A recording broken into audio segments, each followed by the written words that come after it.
This week on Analog, we're joined by a special guest, Emilywaves. She's the head TO of Nebulous in New York City. She founded Smash Sisters, and she's one of the members of the competitive committee. We'll be tackling such issues as harassment directed towards women in the gaming community, our favorite subject, whether Twitter is ruining the world, and how you can help in terms of reducing this sort of behavior online. This is Analog. Hey guys, welcome to episode 2 of Analog, home of Sasuke Bowser. I'm Zane, Hori Pengu, and with me I'm Rishi, and this week we have a special guest. Yes. Hi, I'm Emily, tags Emilywaves. Howdy y'all. And this week we have Emily with us because we're going to be talking about some really fun topics. Gender and Smash. Yep. Everyone's favorite topic ever. Yeah. Bringing you hot takes on Smash feminism, Yep. How you can not be a douche, how you can be a douche if you want to. I guess all over the spectrum, huh? Yeah, we thought we would get a certified woman. And I am certified. As the only woman on the quote-unquote 25, also known as the competitive committee, That's true. You are the perfect person for the job. So I think first, how about we have you tell people just a little bit about yourself, your background in Smash in general? Okay, quick pitch. I've been in Smash for probably over a decade in the New York area as well as the Dallas, Texas area. I currently run a bunch of events, including NEBS in New York, NEBS Online, Tri-State Invitational, help found Smash Sisters to pretty much bring Smash women together and have a good time. So that's what I do now.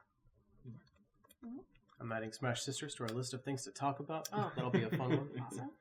That's good. Yeah, and then the reason why we have Emily here this week specifically, aside from the fact that we would like Emily on the podcast in general, is that recently there's been some pretty sus shit, if I do say so myself, going down on Twitter. Not that sus when you take into consideration how bad the scene can be in general with women. Yeah. Which is sort of what we're here to talk about, because there's a lot of back and forth about whether this is out of the ordinary, whether the harassment we've been seeing in the past week is something that's just a flash in the blue, whether harassment even is happening. It is. In a way, it's kind of like a microcosm of the whole world, because because this stuff's been happening for a long time, and slowly it's been coming more to light. But it seems that for one reason or another, in Smash and in the world, it's coming more to the forefront than it has at a faster rate than it has. Yeah, you mentioned Smash as a microcosm, which I absolutely believe is true. So we see it in TV entertainment, you know, hashtag me too. Oh, yeah. We see it in the workplace, in management, in sports, and the entirety of the FGC community, you know. I don't think Smash is, you know, immune to the troubles of the world. Racism, sexism, all sorts of hateful shit. I mean, my basic pitch for why it's coming to the forefront is I consider myself a humanist despite everything, and I just think the world's getting better, and that's actually a painful process a lot of the time in terms of coming to the reckoning of the fact that the world might not have, that it was worse before than we want it to be now, and so stuff like Me Too and everything that's spread to now is the sign of people saying, hey, we need to be better, and we're going to be better right now, and this is the bullshit that we can't deal with. See, you might be a humanist. I'm more of a pluralist. So it's kind of a just like, do your own thing. Just don't be shitty to other people. So it's like, can everyone be better? I don't know. But maybe just don't be worse. That's my approach. That's a very inspiring motto. If you can't be better, just don't be worse. I think there are some people who need to be better. There's a lot of All right, people. that would be great. Yeah. That's very optimistic of you, though. No, I just said they need to be. I didn't say anything about whether they will be. Yeah, so for those of you who listened to our first episode last week, you know, one of our goals with Analog is to bring issues to light through another medium that is not Twitter, that is not, you know, talking live on Twitch, because we feel that the way that you discuss certain issues has a large impact on how those issues disseminate and how people act in response to those issues. So we are hoping to really get into the nitty-gritty today of harassment in the community and talking about, what we can do and what you can do regardless of where you stand in the community, whether you are a keyboard warrior who sits on Reddit and Twitch and participates in that way, or whether you are, the tournament organizer of a super major. So there's something everybody can do, and hopefully everyone learned something today, including us. Cool. Yes, especially us. So with that, let's get into it. Yeah, should we talk about what's kind of happened over the last week or two? Yeah. Do you want to take the lead on that? Sure, and you guys can fill in the holes. Sure. There's been a lot of talk about women in Smash lately. I think I don't know where it started. I know there was some accusations of social climbing. There's a lot of posts just dripping with misogyny. There have been, some twitlongers about how it's difficult being a woman in the community. There's been a power ranking that has photos of Smash women on it. That was really freaky. I'm never posting a selfie again, by the way. That's pretty gross. And of course, a recent shitstorm of Risu, who has been an outspoken member of the community in support of women in Smash, who has inspired a ton of my friends, myself included, and I know a lot of women who would attribute, their participation in the community to her. Absolutely. And she's been a target of a ton of people making a lot of accusations to her. And her tolerance for it, I think, has really just she's had it up to here. Yeah, and I think the reason she's been a target, you said it, it's because Risu's outspoken. That's it. Absolutely. The reason she is a target is because Risu has decided that she will not put up with bullshit, and she's going to call it out when she sees it, and there's a lot of bullshit about women in the world, and especially in the Smash community. Yeah. And she very much gets criticized for it, and it's very easy to not be criticized at or stir up drama or create shit if you don't talk about anything that might be contentious. So I admire her ability to do that, and constantly so. Yeah.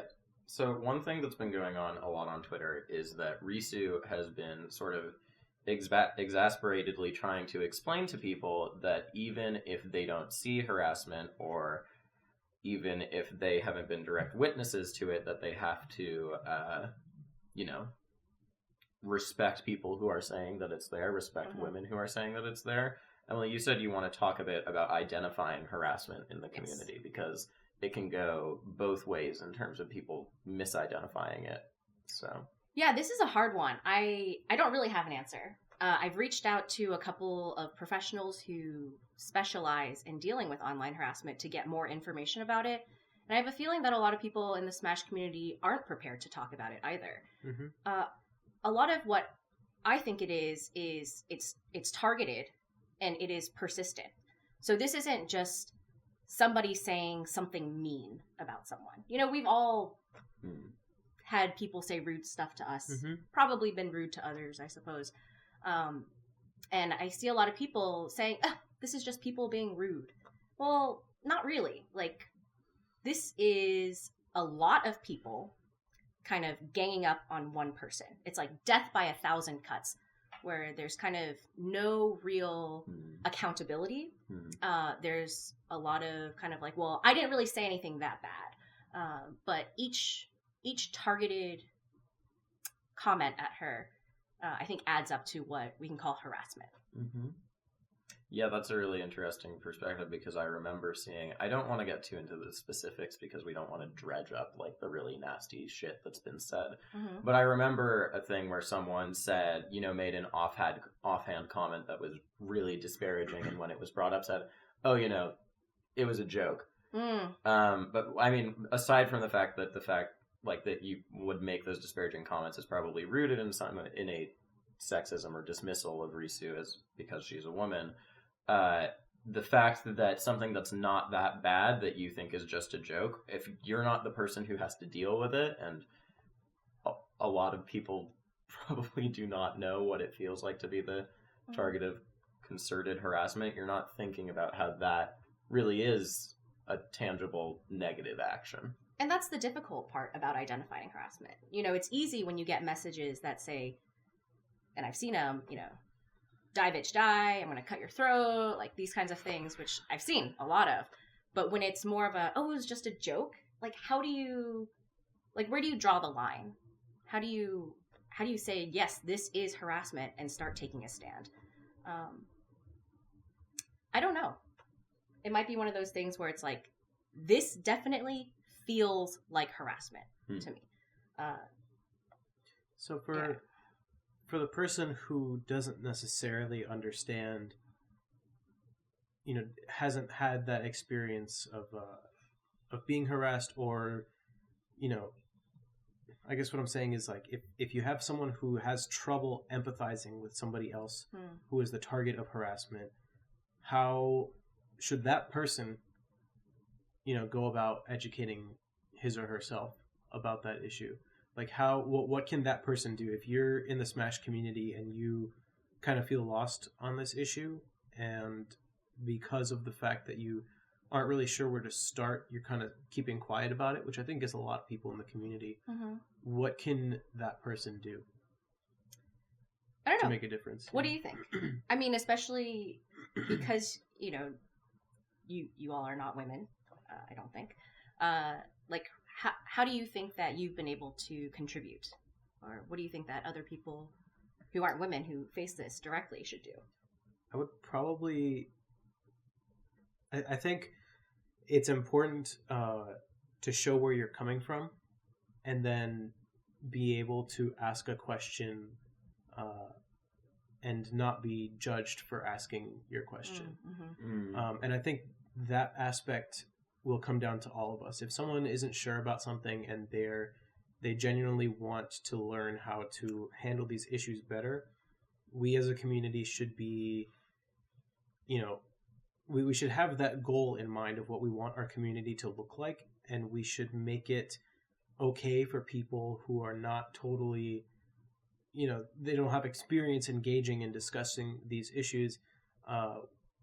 We should show people how, and you know, even for people who do have some experience in it, it's always good to practice. It's honestly a skill to learn how to, you know, wrestle with these types of issues. And if you're not comfortable going on Twitter and asking it publicly, you know, everyone has at least one other person that, you know, they'll be able to reach out to, even if it's someone that you don't know. Like, you know, my DMs are open. There's a lot of people in the community that are very open to talking about these types of issues. You know, reach out to someone, ask someone about their experiences, and, you know, just listen to what they have to say. I mean, that would be my recommendation. Yeah, I think listening is, like, really key. I think that really listening, because not just reading the tweet and then replying with your prepped response, but I think a lot of what I see is, like Risu says, listen, this is harassment, you are making me feel unsafe or uncomfortable, or other people say that. And the response from the person who that's being addressed to is, I'm making you feel unsafe. I'm like a nerdy white guy who plays video games. How could I be making you feel unsafe? I see that all the time. Okay, listen, like, I guess you don't believe the person saying this for some reason, and your logic is that they want attention, and that's why they've closed themselves off from the community after all this shit went down, because they wanted attention. Sometimes it's really hard to come to terms with the fact that you did something that made someone feel uncomfortable or unsafe. Yeah. But it's a real important part of learning how all of us navigate privilege. I think in situations of privilege, most people have done that unintentionally a lot of the time at one point in their life, and owning up to it and realizing that you made a mistake or just weren't informed enough, and then actually taking resolute change or a resolve to make a change is really, really, really important. I've definitely, you know, like spoken over women before, not because I innately think women are lower, but because society has socialized me that sometimes I probably do that accidentally, and it's not a good thing. I mean, there absolutely are a lot of preconceived notions, and what y'all are talking about would be the ideal situation where it's like, yes, let's have a civilized discussion on Twitter and DM each other and listen to each other's ideas. That would be great. That would be great, wouldn't it? I don't know how possible that is. It would be great if anyone listening or watching this podcast can take that away, where it's like, you know what, I'm going to read this tweet and then respond to it as opposed to responding to it with how I want to. Yeah. And that's one of the problems with a lot of the questions that we get. I don't know what Risu has received, but I know I've gotten a lot of very pointed questions about Smash Sisters. How is this not segregation? How is this not as sexist as everything, you are fighting against or stuff? Like, that just seems very leading. Right. So Smash Sisters, for those of you who aren't aware of it, for whatever reason, Smash Sisters is a community that, a program. It's a side event. Yeah, a side event. So it's a side event for women. It's usually crew battles designed to bring women together and have them play together and just meet each other and have fun. So for people who are thinking that right now, although I don't know how many of our viewers would be thinking that. I don't know, maybe you are. I hope some of you are out there who genuinely don't have the same opinions as we do going into this. What are your responses to why is this not segregation and why is this necessary? Yeah, because it's a very nuanced thing. Of course, we have a side event just for women. That seems like we separate them from men. If you go to one of our events and you see pictures, it's absolutely not the case. You see men and women talking together. I see a lot of men come and cheer people on. They participate, they help, they commentate, they help stream the events, they help us organize them. And, if we talk about segregation, that itself is more of a systemic problem where Smash Sisters is a side event for 45 minutes out of a 48-hour tournament experience. So I actually read something about how professional chess leagues are run. So, like the World Chess Championships, I don't know the exact name, but that's a co-ed competition, right? Yes.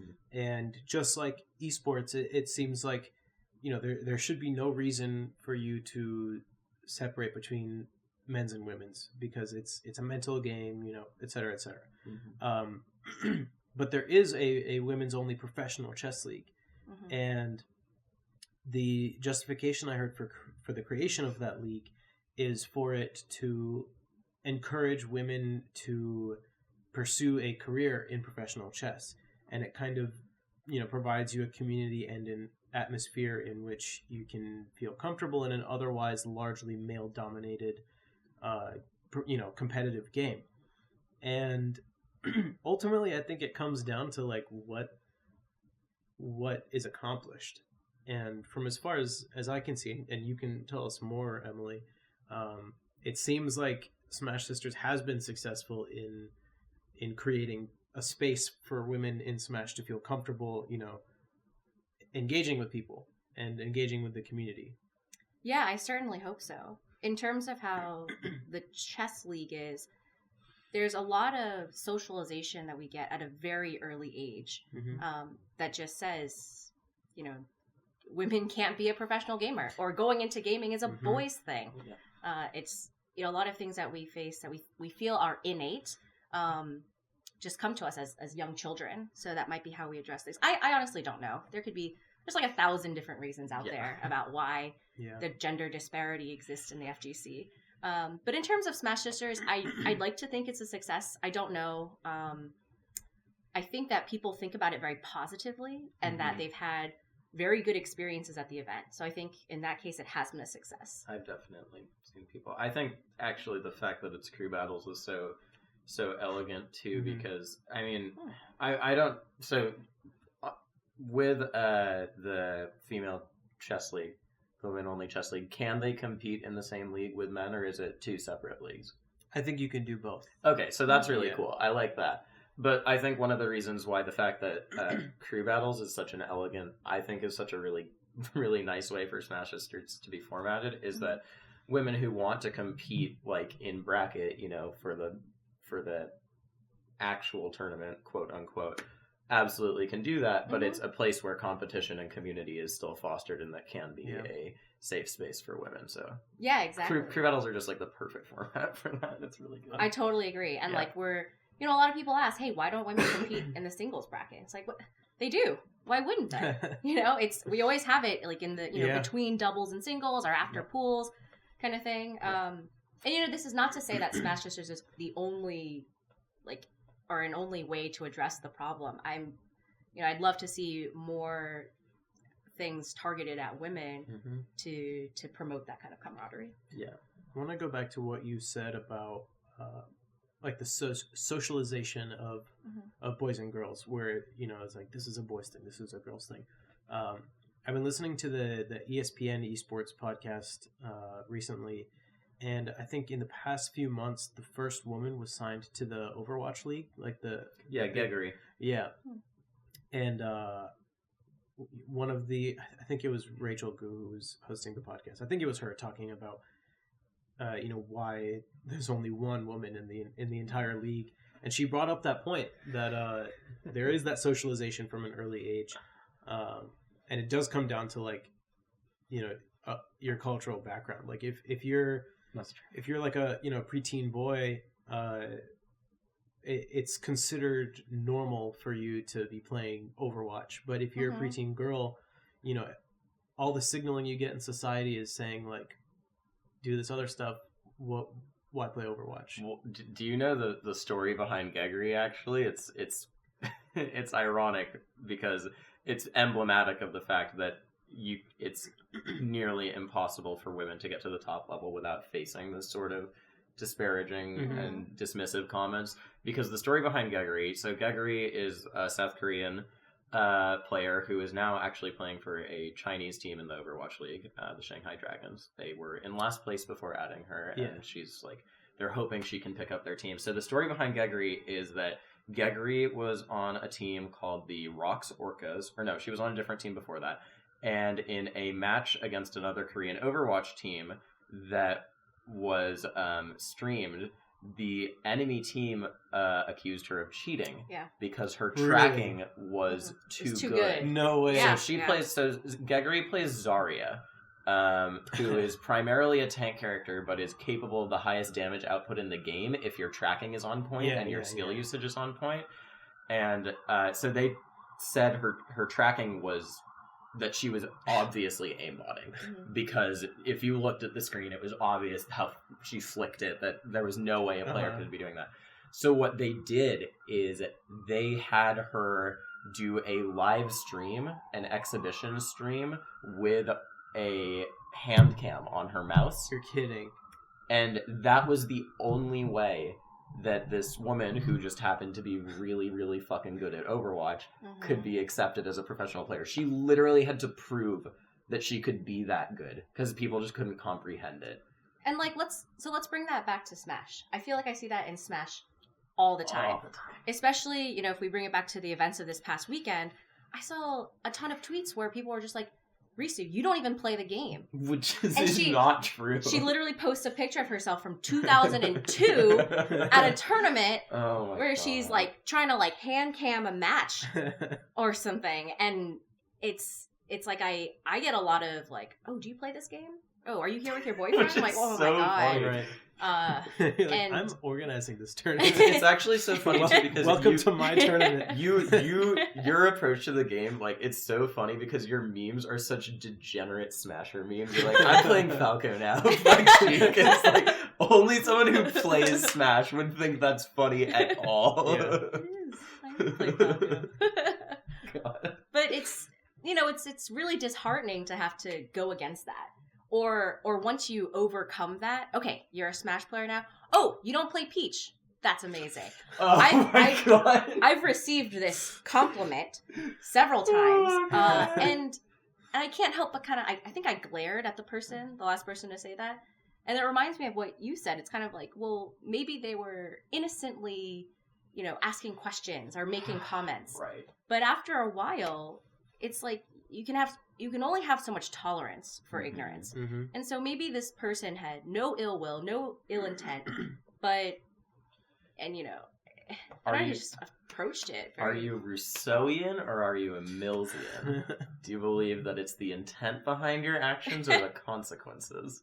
Good question. That's we don't have to actually. But, let's not get into that. The point is, I believe that consequences matter, even if you had good intentions, and it should be recognized maybe that you had good intentions, like that maybe you really were like, oh, a girl smasher who doesn't play Peach. Wow, how impressive. Like, okay, maybe you genuinely did mean that as praise, but it's also something where you have to acknowledge that it could be seen as a little dismissive. Yeah. So now it's a question of like, well, what do you do when you have no patience for it anymore? Like now you come off as an aggressive feminazi here to cancel all men, and all we want is to kill Melee, honestly. Well, and here's the thing, too, is, so, when a woman says, in a joking manner or in an exhausted manner, like, oh, all men do this, she's immediately called out for saying, all men. But the same, you can't generalize thing is not applied to other stuff, like, ever. Like, at all. Because when people say all men do this, they don't usually mean that all men do something horribly negative. Sometimes they do, because like we said, if you grew up raised, if you've been socialized as a man in some way, then you probably have picked up a few internalized prejudices. But when people say that, the you arguing, someone who was it, Chloe had a really good twit longer about this. Well, my voice just did something weird, where she said like here we have it right here. Phrases like not all men are sexist or not all white people are racist are objectively true, but even more besides the point. Which is what do you gain out of arguing with the woman who is so clearly facing down these hordes of men attacking her and saying, well, technically. Right. Yeah, you get off on a technicality. Yeah. I suppose would that qualify as like a straw man? I guess. I'm not. It's a fallacy really of some sort. Yeah. Or it's an adherence to the fact. It's sometimes I think portrayed as like everything needs to be perfectly logical, and you made one fallacy. You're forcing them to mean like being strictly literal. Yeah. But I do wonder if it's also not a defense mechanism too. I do understand a lot of the defensive people out there, often male, not all men, some men, but when you're told that, Smash is sexist, you can just be like, whoa, I didn't do anything. In fact, maybe I asked a question or made an innocent comment and someone just like went off on me. Like, I can definitely feel that those people would maybe move down a more extreme role, or maybe an anti-Smash feminist role, because they encountered, a lack of patience, or what you were talking about, that open-mindedness to engage in discussion. So it's hard to say. I don't know what my point is here, but that I empathize with those people as well. Yeah, I think it's our goal is to have like a large scale cultural change, right? Yeah. Like we want to move toward. That's what we are achieving here on Analog Podcast. We are changing the culture. I think we did it, guys. And then, we're done. And but like that's kind of like the zeitgeist right now. Yeah. For a lot of people, at least, living in the U.S., the types of people who play Smash generally. Ultimately, I think it really will come down to like the small stuff, the small interactions on Twitter do matter. Yes. The small like conversations you have with people at your locals, like when someone says something that seems kind of off. For example, for many years in the Smash community, people would use terms like gay in a how do you describe it, derogatory way, totally. to describe things in the game. A negative way. Yeah, a negative way. And that kind of terminology like still persists, and not only does it persist, but it persists among many of our community's top, leaders and our top players. Yeah. But it's less. It certainly is less. Slowly. But that's kind of my point, is that like each individual action taken by someone, even if it's something small, ultimately is making a difference. I feel like I've personally made an effort to try and, when one of my friends says something is gay or retarded, I'll say yeah, don't say that. It's not that much effort to interchange that word with something else. Like I can send you to thesaurus.com. Right. There's yeah, I think that's something in terms of we were talking about how can you impact things. Like staying silent is not good when you see something bad happening. Calling it out is good. And it's so interesting too, because don't be a creep about it. Don't defend a woman and be like, wow, that was so awful, but I'm here for you, because that can happen too. And that's what is that, white knighting? But then white knighting, you get into a whole thing where people made white knighting a thing so that people will doubt themselves for doing it. The bottom line is, if you see something shitty happening, you should probably call it out. Yes. And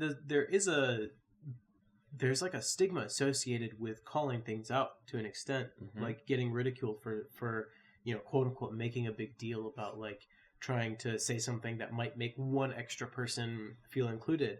I've seen a lot of this stuff go down on Facebook too, not just Twitter, where it's less personal.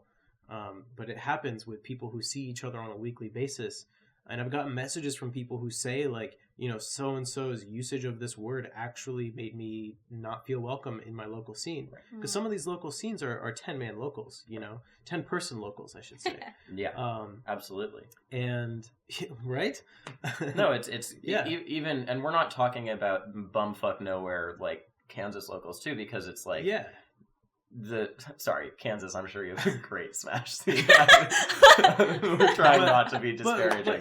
But you can be you can have for years. I've known Emily since I moved to New York 5 years ago and started going to Nebulous. But Emily can say, I don't go to Nebulous that often because I had fucking school. So my local scene was pretty much a 10-man scene that I ran at my school. I live in New York City, the most populous city in the country. In bumfuck New York. Right. Yeah, I'm in Manhattan. But that's it. Your scene can be smaller even when you're in a place that's seen as it has a lot of melee or something. And the world itself is actually very small. And a lot of people say, well, how do you solve sexism, I suppose? And I don't think necessarily events like Smash Sisters are the answer. I think it's those small conversations that you have with individuals that lead to larger change. So something like Smash Sisters or talking about gender, those are great kind of launch points for those bigger conversations. And I know I've talked to so many people individually about, who have kind of questioned what I do, what everything is all about. And I think we've changed each other's perspectives. It's also not a one-way street either. But the power of a one-on-one conversation is crazy. That's kind of what Twitter and Facebook and all social media really fucks up, because it's not the one-on-one conversation. It's the 5-on-1, one-sided conversation that just kind of snowballs into a cesspool. It kind of goes back to an issue that has been largely highlighted in the gaming community. It's if you have to worry when you're in the public eye about saying something bad by accident, it means that you're probably saying it in private. And you're saying it to your friends in one-on-one conversations. When you hit that stop streaming button on OBS, what does your conversation sound like? Yes, Rishi is referring, of course, to streamers who just cannot seem to stop dropping the N-word on stream. Yeah. But again, I mean, like even in these scenarios, at least in my personal experience, like I've tried calling it out, and then some people will staunchly refuse to change the way that they speak. Yes. And at what point, and you brought this up earlier, Emily, at what point do I say, like, do I want to keep saying it? Like, am I going to come off as a nag? Like, should I just let them be and do my own thing? Like, when do I run out of tolerance, and when is it okay for me to just move on? I don't know. I don't think there's an answer here, right? No. Unless you have, you look like you have an answer. No, I don't. Okay. Like a solution, but I was like, wait, can we figure it out? Well, one solution is that there are consequences to your actions. Right. Yeah. So there is a opinion. I think I would call it a more extreme opinion among people that say, "Hey, you bullied somebody online. You should be banned from tournaments."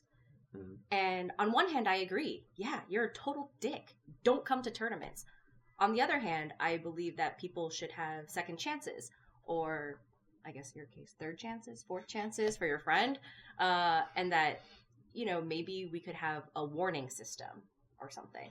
Yeah. But I mean, it's not an either or. There are places in the middle where we could meet about, how to address people who refuse to learn. Mm-hmm. Yeah, and that's the thing. I've seen a movement recently on Twitter and other places in social justice spheres that I'm very, very, very happy about. Mm-hmm. In that a lot of what we're talking about is like, okay, if someone says something heinous and awful, like, yeah, call them out on it. By call them out, I don't necessarily mean, I don't think any of us mean, like, witch hunt.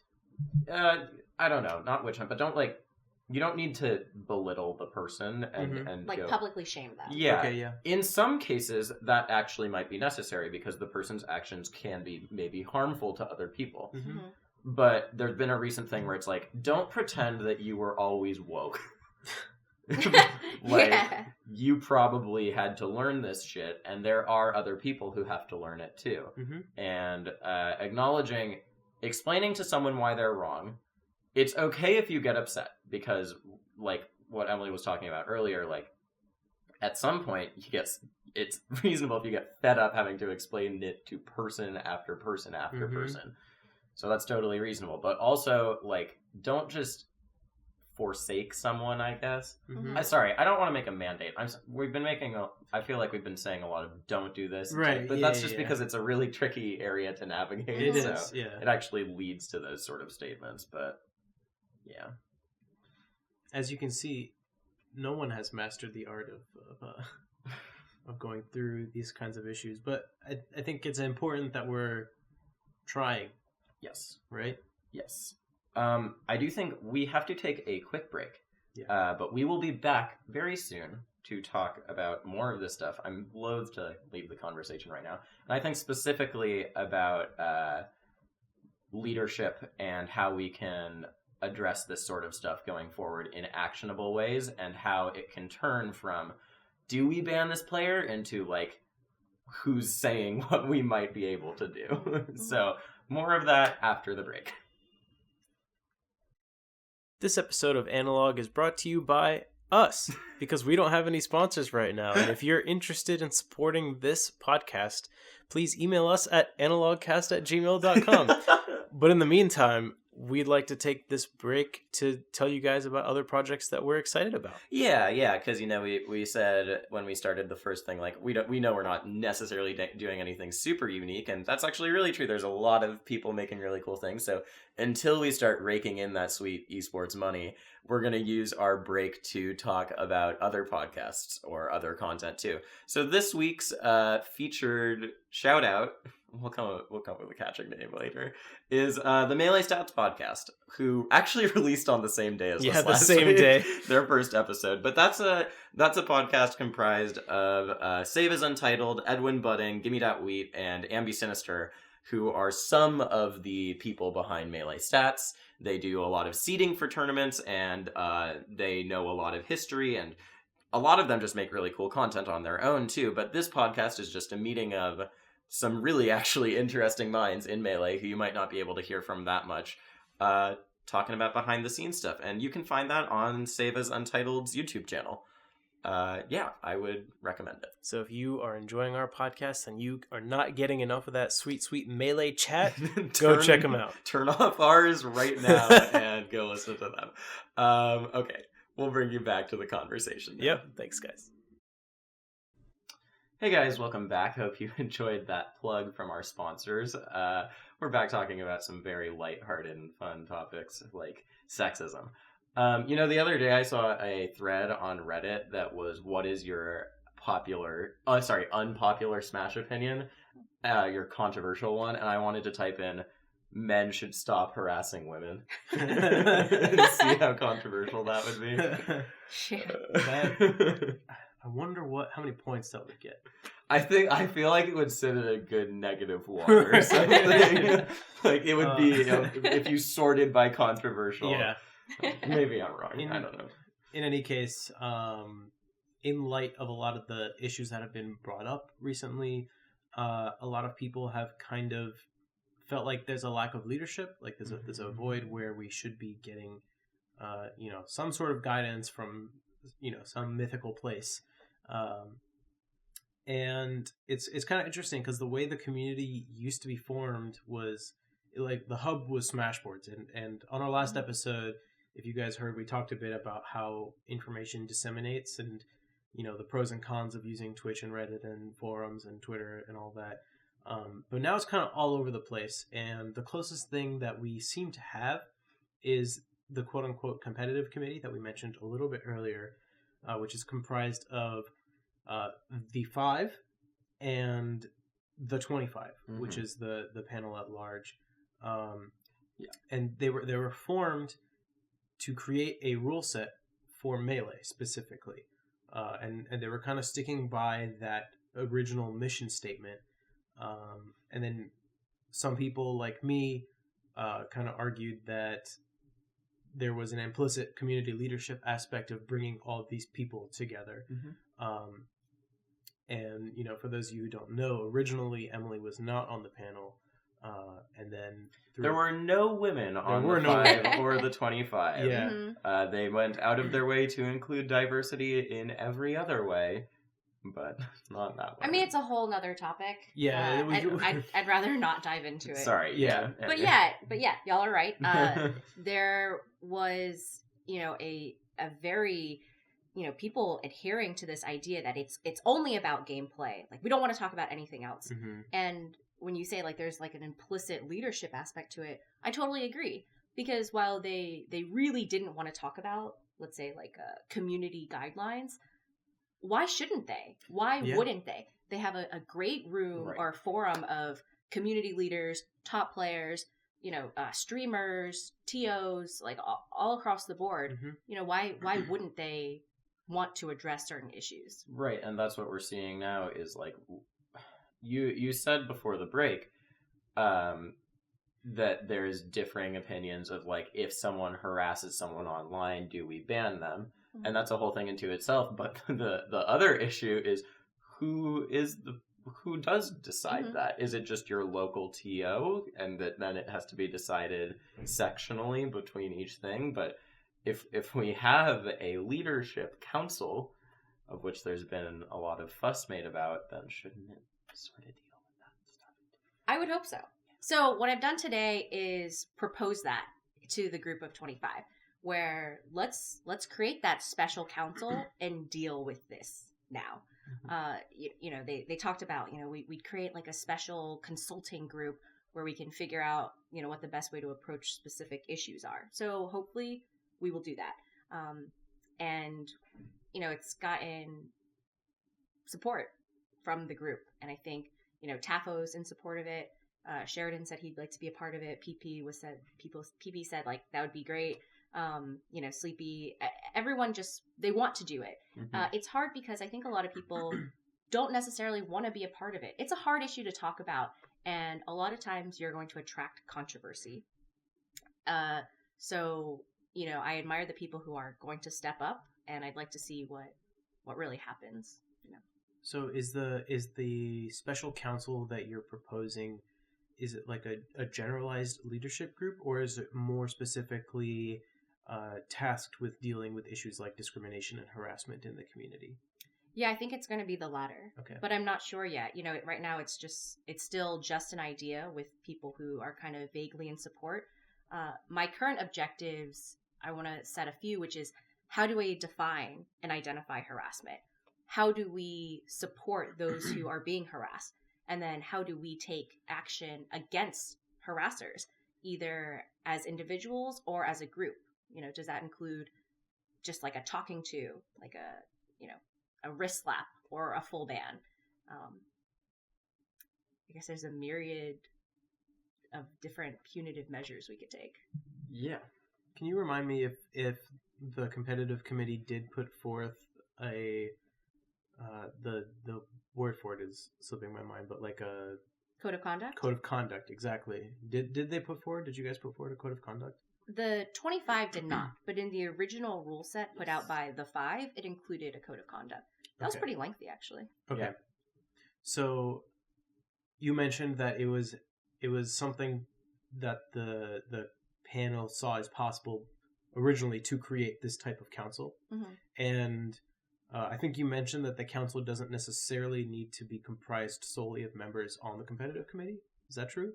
Or did I make that up? No, they originally said, when the topic of no women on the council came up, they said, well, something like harassment has nothing to do with gameplay.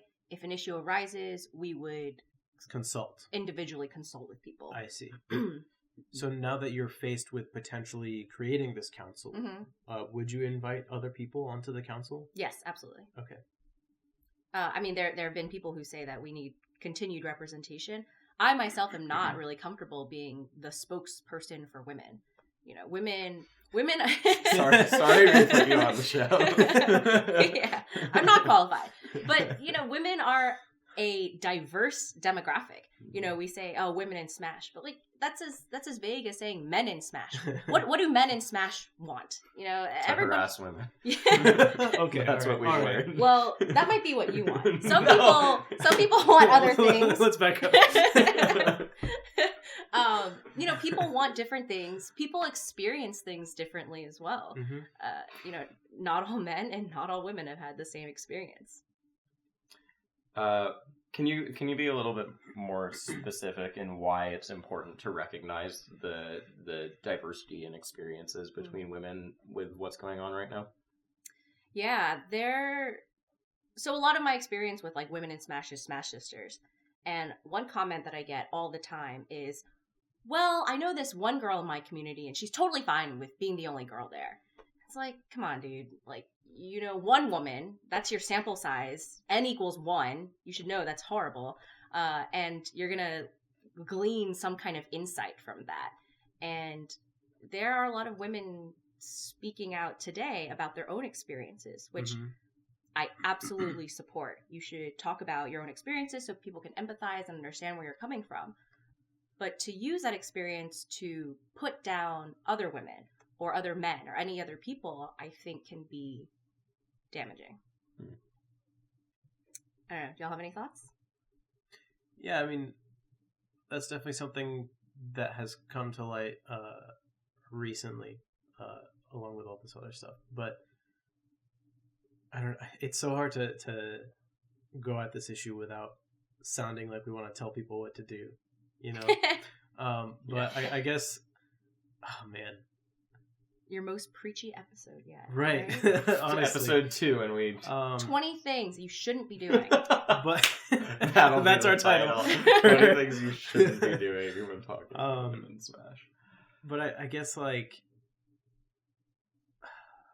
I don't know how to phrase what I want to say without sounding like that. Just say it. Yeah, I mean, you've acknowledged I want people to go and share their experiences, and I want people to, not. I don't want anyone to have to pass judgment on whether or not one person's experience is legit or not legit. At the end of the day, like, everyone's experience comes down to how they perceive it. Yeah. And two people might have very similar experiences with very different perceptions. Yeah, for me, I think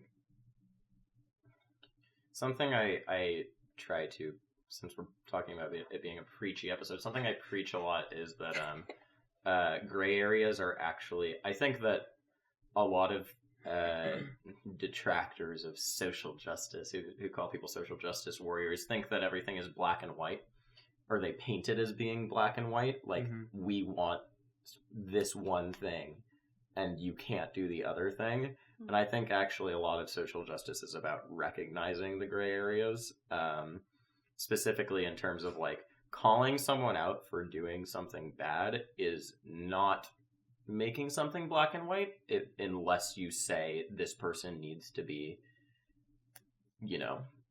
condemned. Yeah, condemned, absolutely, which is, some people are, you're valid in thinking that, and sometimes people do really heinous shit. But saying someone did something great in another realm, and then saying they're also a shithead in this way, is, like, that's the definition of a gray area, and you can call for ramifications to their shittiness and still acknowledge that. So there's a ton of nuance, and just because one person does something bad, that doesn't make them a bad person. There are people in the Smash community who have done pretty shitty things, but they're they really are the sum of their parts. Just because they've done X shitty thing doesn't mean the Y part of them is bad. Yeah, and this is a place where I'm not, like I said, something that is really hard. It's really easy to speak in vague terms about this sort of stuff. We're being a bit vague. But I think that as much as we can, even if it's hard, speaking out specifically is good, and then being open, like I said, to changing your opinion if someone says what you said is somehow harmful is good. So I'm going to be specific and say one thing that really upset me, and this is going away from talking about women a little bit, was when Shiz was trying to make his return to the scene, however long ago that was, his most recent return to the scene. Within a year. Yeah, like within the last year. Like last spring. Yeah. The summer. And a lot of people were really, really against Shiz coming back because of his history, which, he's done some stuff that I think a lot of us would say, yeah, that's fucking awful. But to me, the fact that he did his time, literally, and has stuff that has proven that he has, at least by some people, been deemed to have changed and become a better person. If you turn him away after that, like, it's fine if you personally say, I don't want to interact with him. That's your prerogative. But to turn him away at that point is to literally say that he will never redeem himself because he's done everything he possibly can. And that's the humanist in me speaking out, where I do believe people can be redeemed. I believe in a recuperative, reparative justice system, and prison system it would be the ideal, even if it's not the way things are. This is getting into a lot more topics, but it's a good point though, because then we get into what is the TO's responsibility, and I'm very curious to hear your thoughts on this, Emily, as the only TO of the people on this couch. But when it comes to the Shiz issue that we were facing last year, there's a lot of people saying, well, I don't feel comfortable with him at this tournament. Right. So shouldn't you, as the TO, not let this person come to the tournament because I don't feel comfortable with him there? And I think, I don't think any TOs actually acted on it. No, he didn't end up getting banned from anything. A lot of people wanted him to, but he didn't. Yeah. Yeah, I mean, what do you say to those people?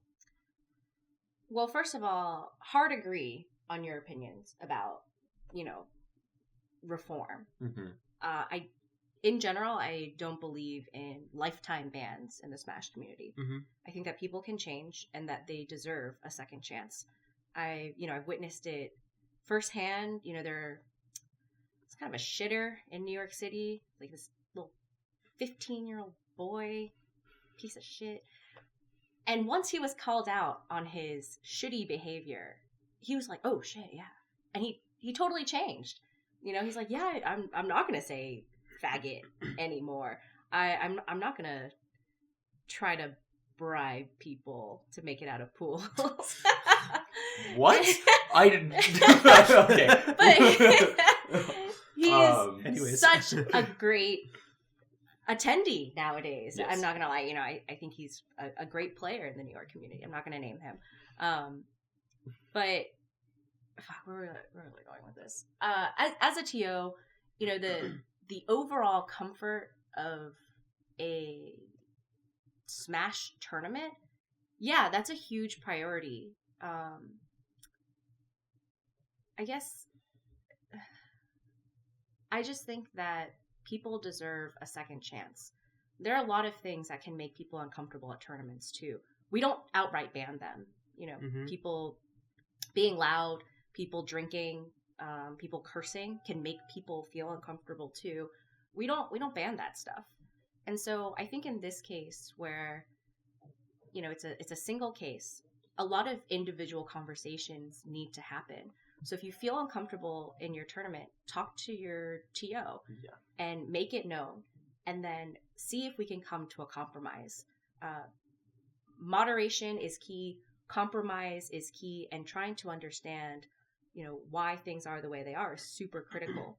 So if someone's like, he shouldn't be allowed in, like, try to talk to them, explain why you think that might not be the case. If they feel unsafe, maybe ask them, like, why don't we try a trial period?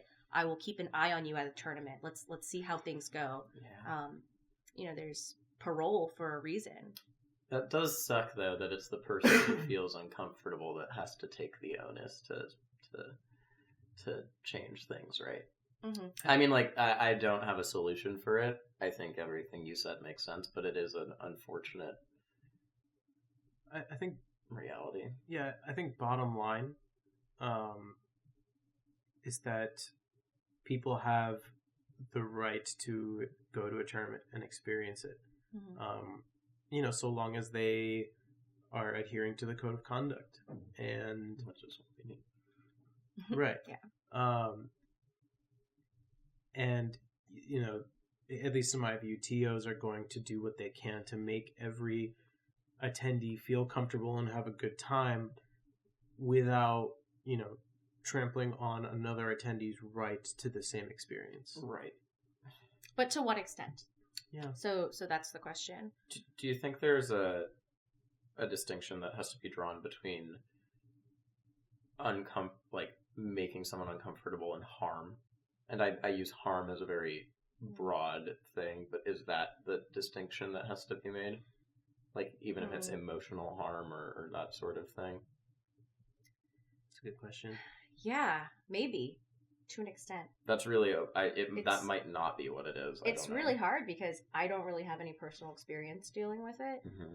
It's hard for us to just talk about it. Yeah, speculatively. In like in a knowledgeable way when I don't know.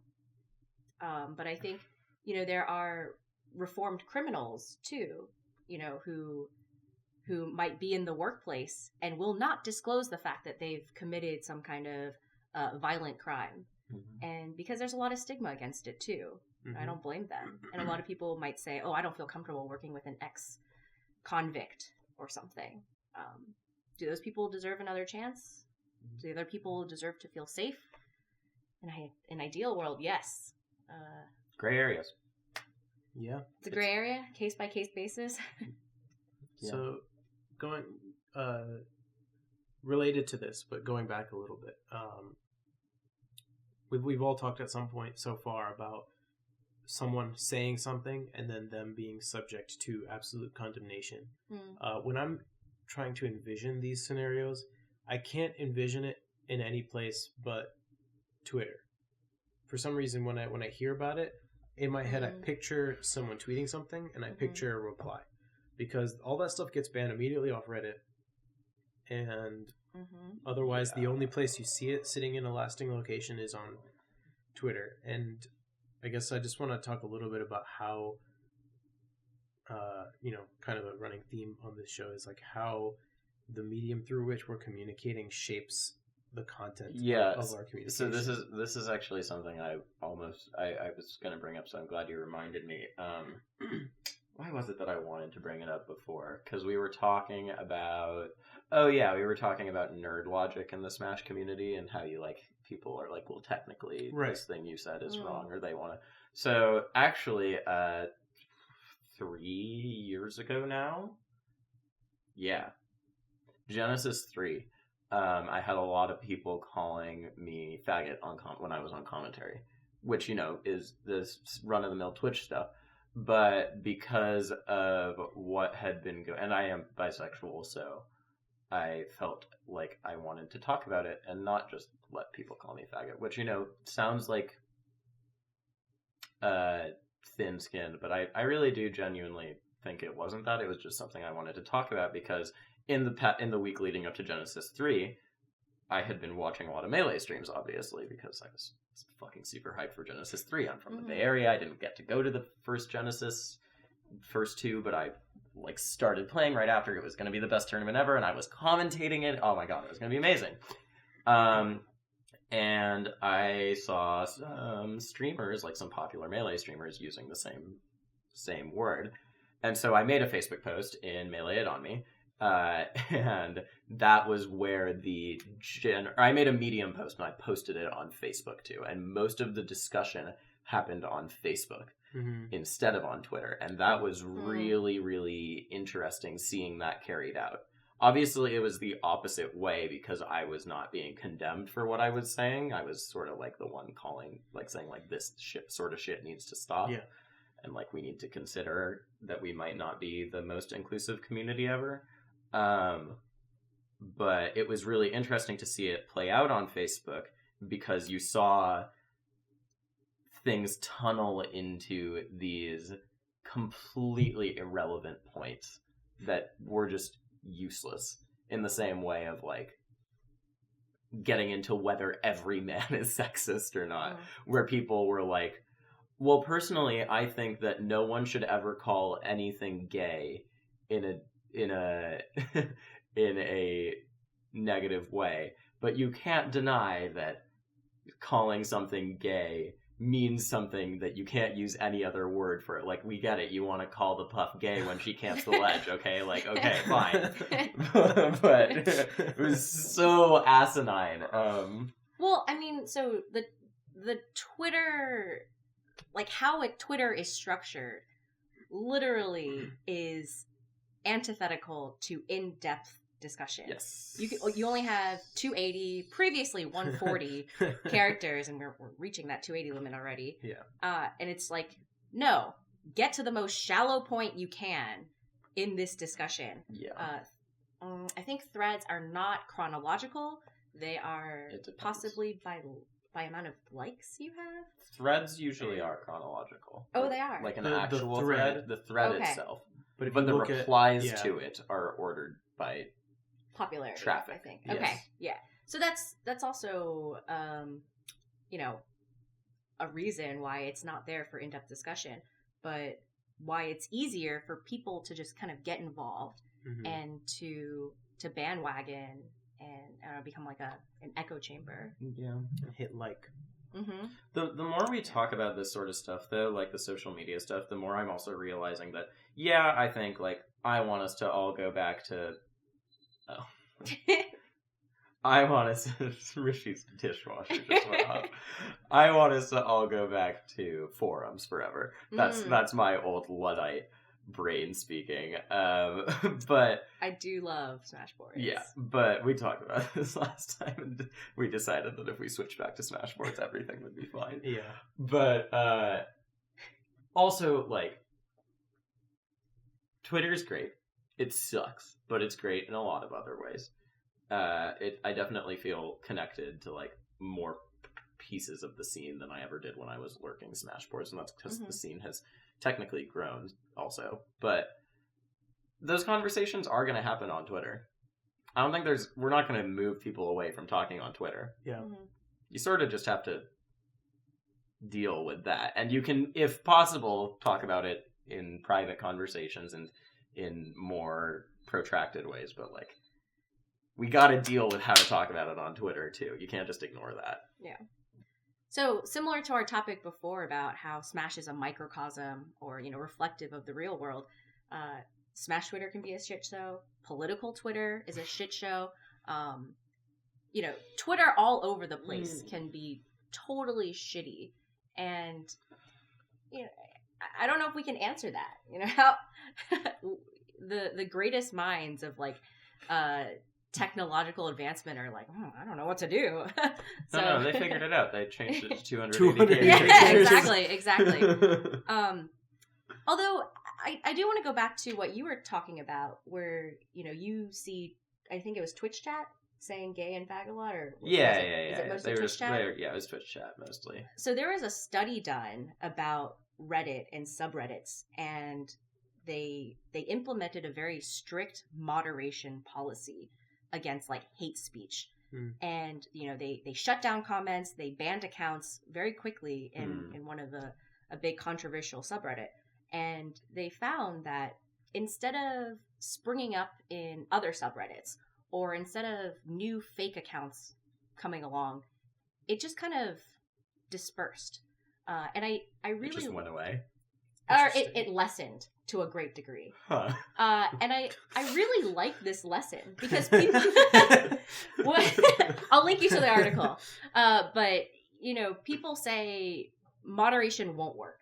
Like, assholes are assholes. That's just Twitch chat. We should accept it. You should just ignore it, kind of thing. I just completely disagree. I think with moderation, you change that conversation. Yeah. Because if you think about speech and free speech as any other freedom that we have in the world, right?